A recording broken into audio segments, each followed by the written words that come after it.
Hello बच्चे, कैसे हैं बच्चे सब। बेटा आज हम आपका जो क्वेश्चन पेपर है, जो भी आपका कल टेस्ट हुआ है, हम उसके आज एमसीक्यू क्वेश्चन सॉल्व कर रहे हैं। तो बड़े ध्यान से देखना, अपने आंसर भी एक बार चेक कर लेना। मैं सबके आंसर्स आपको बता रहा हूँ, बड़े ध्यान से बच्चे चेक कर लेना। जैसे आपका एमसीक्यू क्वेश्चन था आपका 1, ठीक है बच्चे। ये 1 जो आपका क्वेश्चन था, इसका एमसीक्यू है ना। तो एमसीक्यू क्वेश्चन हम देख रहे हैं, तो बड़े ध्यान से समझना। पहला क्वेश्चन, क्वेश्चन नंबर 1 ये रहा आपके पास। क्वेश्चन नंबर 1 में उसने क्या बोला है बच्चे कि the LCM of smallest 2 digit composite number. अगर हम बात करें बच्चे कि smallest 2 digit smallest 2 digit smallest 2 digit composite number smallest 2 digit composite number smallest 2 digit composite number जो बच्चे हमारे पास होता है वो होता है बच्चे 10, ठीक है बच्चे। और स्मॉलेस्ट 1 डिजिट मान लो, या स्मॉलेस्ट कंपोजिट नंबर बच्चे हमारे पास होता है 4, है ना। कंपोजिट नंबर आप जानते हो वो नंबर्स होते हैं जो प्राइम नंबर नहीं होते, वो कंपोजिट नंबर्स होते हैं। मुझे इन दोनों का एलसीएम निकालना है, मुझे मतलब एलसीएम निकालना है बच्चे मुझे किस किस का, 10 का और बच्चे किसका 4 का। देखो एलसीएम निकालने का 2 नंबर का बड़ा सिंपल तरीका बताता हूँ। इन दोनों में से कुछ कॉमन बताओ, क्या आ रहा है 2, यहाँ पर आया 5 और यहाँ पर क्या आया 2, और सबकी मल्टीप्लाई कर दो 2 इंटू 5 इंटू 2, आंसर इज 20। तो इसका ऑप्शन होता है बच्चे, करेक्ट ऑप्शन इज इसका डी है। क्लियर है बच्चे।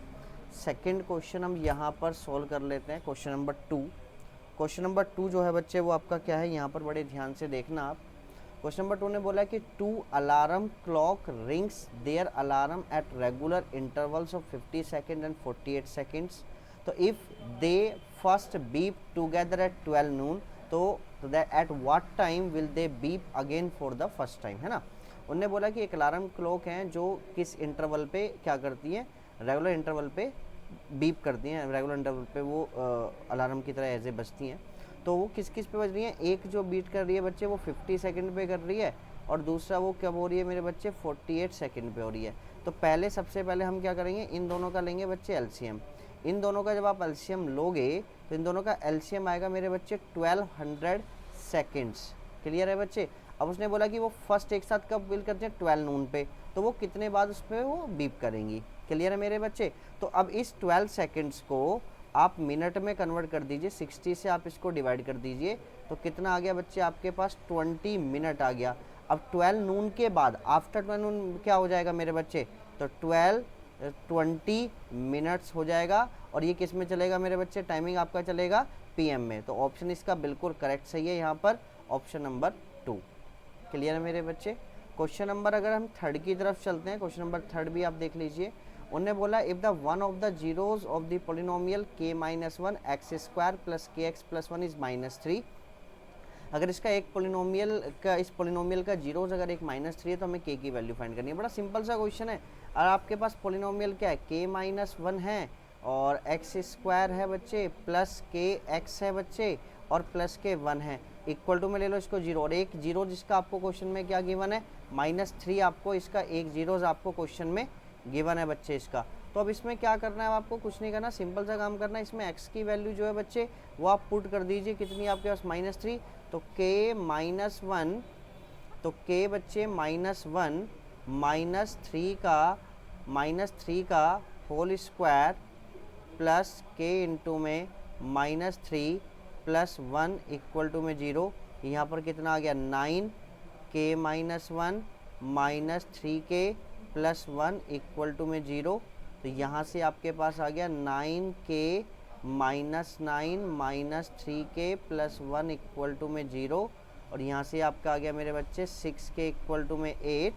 तो अगर हम यहाँ से इसको सोल्व करें, मैं यहाँ पर क्वेश्चन सोल्व कर देता हूँ, तो k की वैल्यू आ गई 8/6, और आपके पास आंसर आ गया k का 4/3। तो ऑप्शन ही जिसका भी बिल्कुल ए ऑप्शन आपके पास आ रहा है। थर्ड क्वेश्चन का भी ए ऑप्शन है आपके पास, वो आप चेक कर सकते हैं। ठीक है बच्चे। क्वेश्चन नंबर अगर हम 4 की तरफ चलते हैं, तो क्वेश्चन नंबर 4 में उसने क्या बोला है, if alpha and beta are the zeros of the polynomial. Polynomial हमारे पास क्या है 2x² माइनस 4x प्लस 5 है, तो यहाँ से अगर आप सम ऑफ जीरोज़ आप निकालोगे तो 2 आएगा, मतलब माइनस बी बाई ए का फॉर्मूला लगा के, और प्रोडक्ट ऑफ जीरोज़ आप निकालोगे तो कितना आएगा 5/2 आ जाएगा मेरे बच्चे। तो वैल्यू ऑफ के तो उसने देन पूछे alpha square plus beta square, और alpha square plus beta square का अगर आप फॉर्मूला जानते हो तो डायरेक्ट होता है अल्फा प्लस बीटा का whole square minus 2 alpha beta. तो ये कितना हो गया मेरे बच्चे 2 का स्क्वायर माइनस 2 इंटू में 5/2। तो ऑप्शन आ गया बच्चे यहाँ पर 4 - 5, आंसर इज -1। तो इसका ऑप्शन बिल्कुल सही है, ऑप्शन नंबर सी। क्लियर है मेरे बच्चे। यहाँ पर क्वेश्चन नंबर 5 की तरफ अगर हम चलते हैं, उन्होंने बोला था pair of the linear equations 2kx plus 5y = 7। और क्या है मेरे बच्चे पेयर ऑफ इक्वेशंस क्या क्या है, मैं आपको यहाँ पर लिख देता हूँ, तो बड़े ध्यान से समझना बच्चे। पेयर ऑफ इक्वेशंस क्या क्या हैं, 2kx प्लस 5y = में कितना है बच्चे 7, और दूसरी इक्वेशन क्या है 6x माइनस 5y = में कितना है बच्चे 1, है ना। उसने बोला कि इक्वेशन है यूनिक सॉल्यूशन। यूनिक सॉल्यूशन होता है आप जानते हो a1/a2 is not equal to बच्चे b1/b2। a1 की वैल्यू कितनी है बच्चे 2k/6 is not equal to 5/-5। तो यहाँ से जब आप इसको सिंपल करेंगे तो यहाँ से ये हो जाएगा 2 से इजी आ जाएगा बच्चे 3, यहाँ से आप करेंगे तो ये आ जाएगा -1, तो k is not equal to -k3। तो इसका भी ऑप्शन आपके पास आ रहा है, option number A question number 5 का आंसर है। क्वेश्चन नंबर हम 6 की तरफ अगर हम बच्चे चलते हैं तो 6 जो है बच्चे वो है the pair of equations y = 0 and y = 2। अच्छा देखो अगर इसका ग्राफ पे बनाए तो अगर सिंपल सा y = 2, y = 0 तो हमारे पास हो गया सीधा सीधा ये x एक्सिस हो गया बच्चे y = 0, और y = -2 हो गया बच्चे ये लाइन। ये दोनों लाइन एक दूसरे के कैसे जा रही हैं पैरेलल, तो इसका मतलब है कि इक्वेशंस का जो सॉल्यूशन होगा वो नो सॉल्यूशन होगा, क्योंकि इक्वेशंस पैरेलल होती हैं तो सॉल्यूशन नो सॉल्यूशंस होता है। ठीक है मेरे बच्चे। अच्छा यहाँ पर क्वेश्चन नंबर 7 है ना, क्वेश्चन नंबर 7 के लिए भी हम आपको करके दिखा देते हैं। पहले अगर किसी को सॉल्यूशन लिखना है किसी भी क्वेश्चन का तो वो वीडियो पॉज करके उसका सॉल्यूशन लिख लीजिए। ठीक है बच्चे, हम आगे चलते हैं क्वेश्चन नंबर 7 पे। जिसको लिखना है वो अपना वीडियो पॉज करके लिख सकता है। ठीक है, अब समझना बच्चे क्वेश्चन नंबर 7 बड़े ध्यान से। क्वेश्चन नंबर 7 बहुत अच्छा क्वेश्चन है, तो कैसे करेंगे हम इसको, तो कैसे करेंगे क्वेश्चन नंबर 7 एक बार आप उसको देखिए। ठीक है बच्चे, तो क्वेश्चन नंबर 7 में उसने आपसे बोला है कि ये है आपका क्वेश्चन नंबर 7। देखो बच्चे बेटा क्वेश्चन नंबर 7 में उसने बोला आपके पास है क्या है x, हमें क्या फाइंड करना है x स्क्वायर प्लस 1 का whole square minus x square. इसके रूट्स आपको निकालने कैसे होंगे। देखो पहले यहाँ पे जो ना एक आइडेंटिटी लग रही है a square minus b square, तो ये आप कैसे निकालोगे a प्लस b और a माइनस b। आप इस तरीके से दोनों इक्वेशंस में आपने आइडेंटिटी लगा ली। क्लियर है मेरे बच्चे। और यहाँ पर जब आप इस वाली इक्वेशन का डिस्क्रिमिनेंट निकालोगे तो इसका डिस्क्रिमिनेंट भी है मेरे बच्चे लेस देन 0, और इसका भी डिस्क्रिमिनेंट है बच्चे लेस देन 0। आप चेक कर सकते हैं। डिस्क्रिमिनेंट निकालने का फॉर्मूला आप जानते होंगे क्या होता है b स्क्वायर माइनस 4ac। जब आप निकालेंगे दोनों का तो दोनों का डिस्क्रिमिनेंट जो आ रहा है वो 0 से छोटा आ रहा है।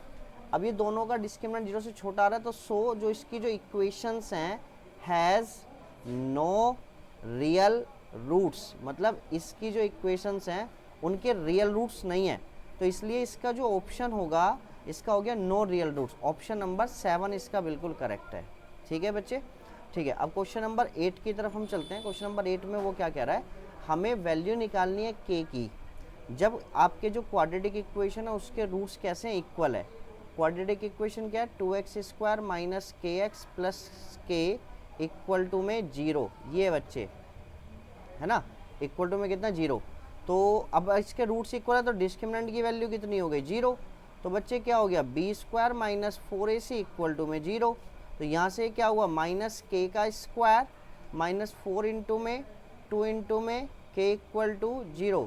तो k स्क्वायर माइनस 8 को इक्वल टू में 0, यहाँ से मैंने k कॉमन लिया तो k माइनस 8 इक्वल टू में 0। तो तो यहाँ से के की आपके पास दो वैल्यू आ गई, एक आ गई के की वैल्यू 0 और एक आ गई के की वैल्यू 8। तो ऑप्शन इज डी, इसका 0,8 इसका बिल्कुल करेक्ट ऑप्शन है ना।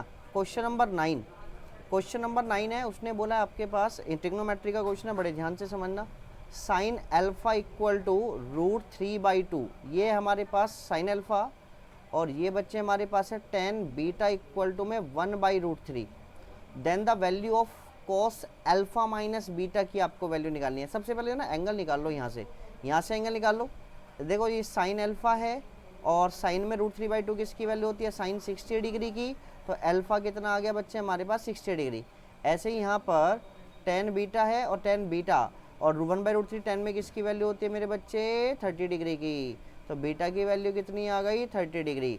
अब मुझे ये बताओ, मुझे निकालना क्या है भाई, कॉस अल्फा माइनस बीटा। तो ये हो गया cos 60 minus 30 degree. Answer is cos 30, और कॉस 30 की वैल्यू क्या होती है √3/। तो इसका ऑप्शन इज करेक्ट है, बिल्कुल ए ऑप्शन है इसका मेरे बच्चे। क्लियर है। चलें हम आगे की तरफ चलते हैं, क्वेश्चन नंबर 10 को देखते हैं बच्चे। क्वेश्चन नंबर 10 में उसने क्या बोला, आपको क्या चीज़ गिवन है, कॉस थीटा इक्वल टू √3/2। आपको वैल्यू किसकी निकालनी है, cosec square theta minus sec square theta upon में आपको वैल्यू निकालनी है cosec square theta minus sec square theta upon में वैल्यू आपको निकालनी है बच्चे cosec square theta plus sec square theta बच्चे। ठीक है, तो हम इसको पहले साइन कोस में ब्रेक कर देंगे। 1 अपॉन में sine square theta minus 1 upon में कॉस स्क्वायर थीटा अपॉन में 1 अपॉन में sine square theta plus 1 upon में कॉस स्क्वायर थीटा। इसका आप एलसीएम ले लेंगे ऊपर वाले का, तो आएगा cos square theta minus sine square theta upon में साइन स्क्वायर थीटा। और जब आपकी अगर प्रैक्टिस अच्छी होगी ना, तो इस क्वेश्चन को करने में इतना टाइम आपको लगेगा नहीं, बहुत जल्दी आपका क्वेश्चन हो जाएगा। ये मुझे आपको स्टेप बाय स्टेप इसलिए करके दिखाना है, कभी कभी बच्चा कन्फ्यूज हो जाता है कि एकदम कैसे हो गया। ठीक है ना, तो इसको स्टेप बाय स्टेप मैं आपको दिखा रहा हूँ। तो ये हो गया बच्चे, देखो ये कोस स्क्वायर थीटा से ये यहाँ पर ये आपका कैंसिल आउट हो गया, और ये हमारे पास इक्वल टू में कितना आ गया 1, क्योंकि फॉर्मूला होता है cos square theta plus sine square theta कितना होता है 1 होता है। सिर्फ ऊपर कितना बच गया cos square theta minus sine square theta. अब मेरे को एक बात बताओ, हमारे पास वैल्यू इसमें किस क्वेश्चन में किसकी गिवन है, कोस की, है ना बच्चे।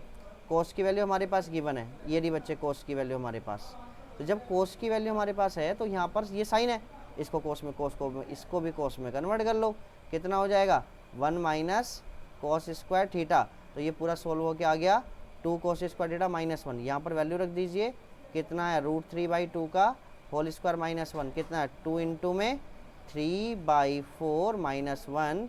तो आंसर आ गया 3/2 माइनस 1, आंसर इज 1/2। ये आपके पास ऑप्शन आ गया, और इसका ऑप्शन है बिल्कुल सी, इसका करेक्ट ऑप्शन है।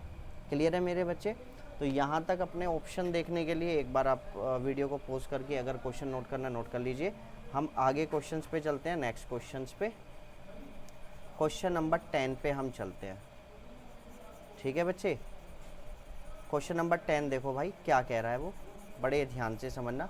जिसको क्वेश्चन लिखने हैं वो अपना इसको क्या कर सकता है, वीडियो को पॉज करके जहाँ तक हमारे क्वेश्चन हो गए तो उसको लिख सकता है। ठीक है, अब हम बात करते हैं नेक्स्ट क्वेश्चन की। नेक्स्ट क्वेश्चन है बच्चे हमारे पास क्वेश्चन नंबर 11। ठीक है, इस क्वेश्चन नंबर 11, क्वेश्चन नंबर में 11 में क्या है बोला उसने कि एक पोल है, ये हमने एक पोल बनाया, इस पोल की हाइट कितनी है 6 मीटर। ये यहाँ पर अगर हम एक सन रखें, यहाँ पर एक सन है, यहाँ पे सन से यहाँ पर रेज आ रही हैं बच्चे, तो ये एक अपनी शैडो बना रहा होगा, और जो शैडो की लेंथ है, शैडो बनाएगा ग्राउंड पे, तो शैडो की जो लेंथ है वो √3 मीटर है। और हमने यहाँ से इसको ज्वाइन कर दिया, थोड़ा सा ये गलत ज्वाइन हुआ है, थोड़ा सा अच्छे से प्रॉपर ज्वाइन करेंगे बच्चे हम इसे। ठीक है, तो देख लो मैं इसे प्रॉपर ज्वाइन कर देता हूँ, प्रॉपर देख लो बच्चे, इसे प्रॉपर ज्वाइन कर देता है, कोई दिक्कत नहीं है हमारे को।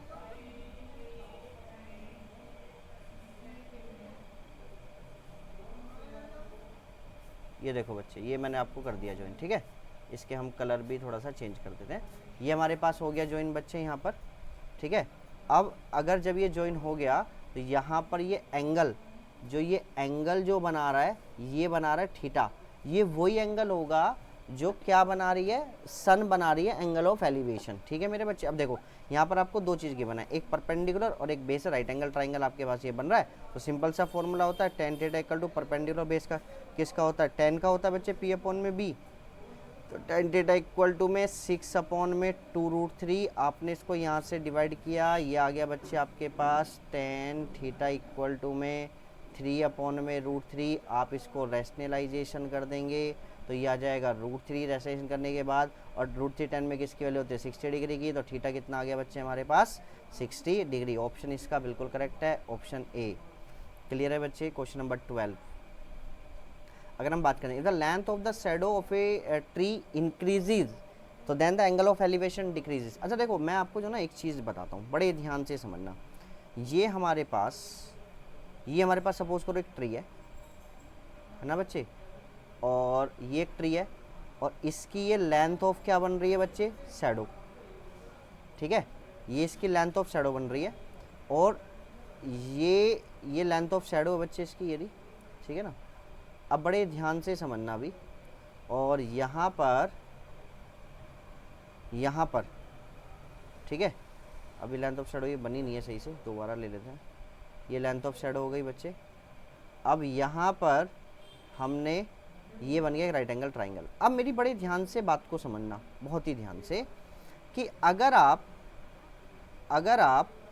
लेंथ, ये हमारे पास शैडो है, ठीक है, और ये हमारे पास ये ट्राइंगल बन गया बच्चे प्रॉपर। ठीक है, अगर आप क्या करोगे, ये थोड़ा सा दिक्कत कर रहा है, इसको हाथ से ही खींच लेते हैं भाई। ठीक है, अगर हम क्या करें, बड़े ध्यान से समझना, अगर ये बन रहा है एंगल जो बना रहा है ट्री ग्राउंड के साथ, एंगल ऑफ एलिवेशन, अगर आप शैडो को चेंज करोगे, मतलब शैडो आगे तक बढ़ेगी, तो ये ऑटोमेटिकली नीचे की तरफ आना स्टार्ट हो जाएगा, ये नीचे की तरफ आना स्टार्ट हो जाएगा, मतलब हाइट जो है वो कम होना स्टार्ट हो जाएगा। जब हाइट कम होगी तो एंगल ऑफ एलिवेशन क्या होना स्टार्ट हो जाएगा, डिक्रीज होना स्टार्ट होगा। मतलब अगर मैं बात करूं, अगर यहाँ पर कोई बंदा खड़ा हुआ है और अगर वो टूवर्ड्स अगर ट्री की तरफ चलेगा, ट्री की तरफ अगर वो बढ़ेगा, तो एंगल ऑफ एलिवेशन उसका क्या होगा, इंक्रीज होगा। अगर वो ट्री से दूर जाएगा तो उसका एंगल ऑफ एलिवेशन क्या होगा, डिक्रीज होगा। तो इसलिए इसका ऑप्शन इज बी, कि एंगल ऑफ एलिवेशन क्या हो रहा है बच्चे, इसका डिक्रीज हो रहा है। क्लियर है बच्चे, आगे भाई बात में चलिए। तो क्वेश्चन नंबर 13 देखते हैं भाई।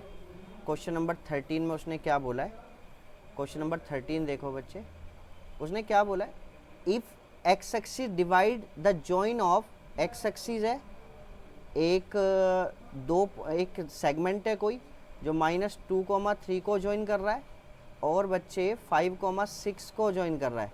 एक्स एक्सिस है तो पॉइंट यहाँ पर कितना हो गया, x,0 हो गया मेरे बच्चे। क्लियर है, इसको और डिवाइड कर रहा है किसी रेशियो में, हमने मान लिया किस रेशियो में डिवाइड कर रहा है, के रेशियो 1 में वो आपको डिवाइड कर रहा है। क्लियर है बच्चे। जब वो डिवाइड कर रहा है तो इसमें ये बताओ कि पॉइंट जो एक्स एक्सिस में, इसमें आपको y की वैल्यू गिवन, तो y क्या है निकाल लो। y इक्वल टू क्या होता है, m1 y2 plus m2 y1 upon में m1 प्लस m2। y कितना है 0, m1 कितना है k, y2 कितना है 6 प्लस m2 कितना है 1, y1 कितना है बच्चे, आपका जो पॉइंट है 2, -3 है बच्चे, इसको थोड़ा सही कर लेना। ठीक है, -3 अपॉन में k प्लस 1। तो ये आपके पास ऑप्शन आ गया बच्चे यहाँ पर 0 इक्वल टू में 6k -3। तो k की वैल्यू आ गई बच्चे 3/6, तो k की वैल्यू आ गई बच्चे 1/2, तो रेशियो आ गया 1:2। तो इसका ऑप्शन इज बिल्कुल करेक्ट है, option number B, option number A. Clear है बच्चे। आगे देखते हैं क्वेश्चन नंबर 13, बड़े ध्यान से समझना। क्वेश्चन नंबर 13 की तरफ अब हम चलते हैं। तो क्वेश्चन नंबर 13 को जब आप देखोगे तो समझना बच्चे, ठीक है। क्वेश्चन नंबर 13 के साथ हमने कर लिया ना, क्वेश्चन नंबर 13 हमारा हो गया। अब हमारा चलेगा क्वेश्चन नंबर 14। तो यहाँ से देखो बच्चे क्वेश्चन नंबर 14 में क्वेश्चन में क्या बोला है उसने, कि एक हमारे पास क्या है, एक हमारे पास एक पैरेललोग्राम है, और उस पैरेललोग्राम के, ये हमारे पास एक पैरेललोग्राम है और इस पैरेललोग्राम के आपके पास क्या गिवन है बच्चे, आपको वर्टेक्स गिवन है 3। कौन कौन से वर्टेक्स आपको गिवन है, ए बी सी आपको गिवन है वर्टेक्स, है ना। तो ये हमने वर्टेक्स ए मान लिया, इसके कोऑर्डिनेट क्या, -1, -6, शायद यही है जो मुझे दिख रहा है, ठीक है, और 2, -5 और 7, 2। क्लियर है बच्चे। और आपको इसके वर्टेक्स आपको निकालने हैं, डी के आपको वर्टेक्स निकालने हैं। डी के वर्टेक्स हमने क्या मान लिए, x, y बच्चे हमने वर्टेक्स मान लिए। अब एक चीज़ समझो, पैरेललोग्राम का आपको मैंने फंडा बता रखा है कि जब भी आपको पैरेललोग्राम गिवन हो और उसमें आपको क्या करना हो कि आपको फोर्थ वर्टेक्स निकालना हो, तो हमें क्या कर देते हैं कि पहले यहाँ से इसके डायगोनल्स को बच्चे हमने क्या कर दिया, ज्वाइन कर दिया, ठीक है। इसके डायगोनल्स को बच्चे हम ज्वाइन कर लेते हैं पहले। तो यहाँ से